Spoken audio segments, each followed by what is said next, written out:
बिस्मिल्लाहिर्रहमानिर्रहीम। अस्सलाम वालेकुम फ्रेंड्स, कैसे हैं आप सब लोग। उम्मीद है सब खैरियत से होंगे। आज हम चने की दाल का हलवा बनाएंगे, जिसके लिए मैंने आधा किलो दाल ली है और 5 घंटे पहले मैंने इसको भिगो के रख दिया था। इसका हमने अब पानी अलहदा कर देना है और दाल को अलहदा कर लेना है। एक कढ़ाई में हमने चने की दाल को डाल देना है। पानी हमने अलहदा कर दिया है। अब इसमें शामिल करूँगी आधा किलो दूध। बिल्कुल फ्रेश दूध लिया मैंने, क्रीमी दूध। दूध में उबाल आ चुके हैं, ये देखें दूध पक रहा है। अब इसको हमने खाम करके रख देना है। इतनी देर के लिए हमने इसको ढक कर रखना है कि ये चने की दाल जो है ये अच्छे से गल जाए और दूध भी खुश्क हो जाए।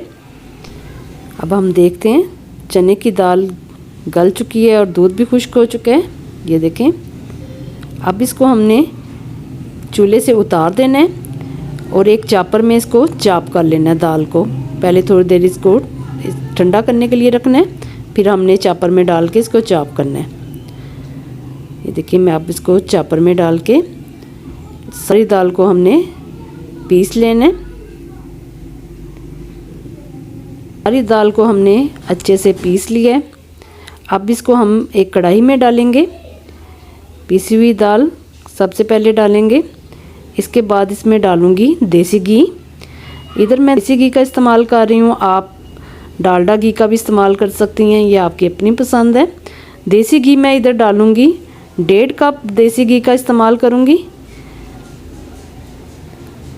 अभी तो मैं थोड़ा सा डाल रही हूँ, तो 1.5 कप मैं तकरीबन इसमें शामिल करूंगी देसी घी।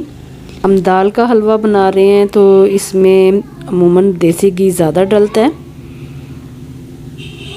इसको हमने आस्ता आस्ता से हल्की आंच पर भूनना शुरू कर देना है और चम्मच को हमने मुसलसल हिलाते रहना है। साथ साथ मैं घी और डालती जा रही हूँ और हमने मीडियम फ्लेम पर दाल को भूनते रहना है ताकि इसका कच्चापन जो है वो ख़त्म हो जाए। मुसलसल चम्मच को चलाते रहेंगे, ये नीचे ना लगे। अब इस तरह मैं डाल रही हूँ 5 अदद छोटी इलायची, वो शामिल कर दी हमने। इससे एक अच्छी सी खुशबू आएगी इसमें। ये देखिए देसी घी कितना हम डाल चुके हैं और अब मैं थोड़ा सा और देसी घी डाल रही हूँ इसमें। अच्छे से इसको हमने भूनते रहना है। दाल अब काफ़ी हद तक पक चुकी है, एक अच्छी सी इसमें से खुशबू आ रही है, भुनी भुनी सी।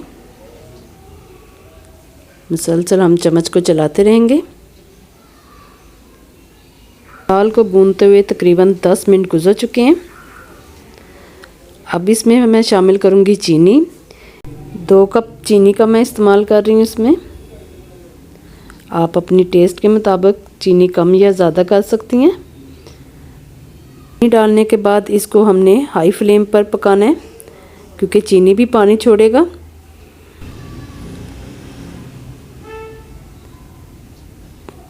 अच्छे से हमने इसको चीनी को मिक्स कर लेना है। ये देखिए तकरीबन 5 मिनट गुजर चुके हैं इसको पकाते हुए। चीनी अच्छे से मेल्ट हो चुकी है। इसमें शामिल करूँगी 1/2 कप क्रश किया हुआ कोकोनट और थोड़ा सा लिया है कटा हुआ पिस्ता और बादाम ले रही हूँ थोड़ा सा। इसको भी मोटा मोटा हमने काट लिया। इसको हमने मिक्स कर लेना अच्छे से। फ्लेम हमने अब इस वक्त बिल्कुल लो कर ली है। इसको हमने अच्छे से इसमें सारा मिक्स कर लेना है। बहुत ही ज़बरदस्त इस वक्त खुशबू आ रही है। और अब लास्ट में हमने खोया डालना है। इधर मैं 1.5 कप खोया का इस्तेमाल कर रही हूँ। खोया मैंने पहले ही घर में तैयार करके रखा हुआ था। इसकी भी रेसिपी मैं आपके साथ शेयर कर चुकी हूँ। आपको खोए की रेसिपी चाहिए तो नीचे दिए गए डिस्क्रिप्शन में मैंने खोए की रेसिपी का लिंक सेंड किया है, आप वहाँ जाकर देख सकती हैं। लो फ्लेम पर हमने खोए को मिक्स करना है। खोए को हमने अच्छे से मिक्स कर लिया। दाल का हलवा हो गया हमारा बिल्कुल रेडी। अब इसको हम डिश ओवर करते हैं। ये देखिए आज का दाल का हलवा आपको कैसा लगा कमेंट में ज़रूर बताएं। मेरे चैनल को सब्सक्राइब करें, लाइक और शेयर करना मत भूलें। दुआओं में याद रखें। अल्लाह हाफिज़।